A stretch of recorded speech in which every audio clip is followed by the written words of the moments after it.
Hello guys, আসসালামু আলাইকুম। Welcome to my channel Hriday school. আশা করি সকলেই ভালো আছেন। আজকে আবারও চলে আসলাম আরও একটি নতুন ভিডিও নিয়ে। আজকে আমাদের বিষয় হচ্ছে বাংলাদেশের ইতিহাস ও বিশ্ব সভ্যতা, শ্রেণী নবম ও দশম শ্রেণী, অধ্যায় 3। অধ্যায়ের নাম প্রাচীন বাংলার জনপদ। নিত্য নতুন এডুকেটেড রিলেটেড ভিডিও পেতে অবশ্যই আমাদের ইউটিউব চ্যানেলটি সাবস্ক্রাইব করবেন এবং ফেসবুক পেজটি ফলো দিয়ে রাখবেন। তো চলুন আজকের ভিডিও শুরু করা যাক।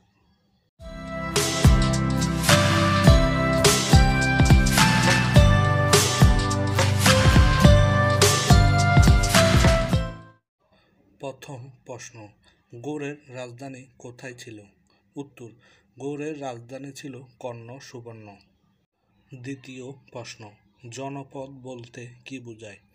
উত্তর, জনপদ মানে হলো এক বা একাধিক গ্রাম ও শহর নিয়ে গঠিত এলাকা, যা সাধারণত একটি নির্দিষ্ট অঞ্চলের মানুষের বসতি ও প্রশাসনিক ইউনিট হিসেবে বিবেচিত হয়।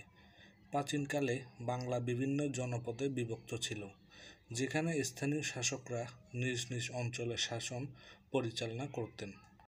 তৃতীয় প্রশ্ন, গৌড়রাজ শশাঙ্কের রাজধানী ছিল কোনটি?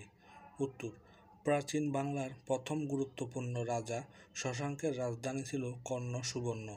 এটি সপ্তম শতাব্দীতে গৌড় রাজ্যের রাজধানী ছিল। প্রিয় বন্ধুরা, ভিডিওটি যদি ভালো লেগে থাকে অবশ্যই লাইক, কমেন্ট এবং শেয়ার করবেন।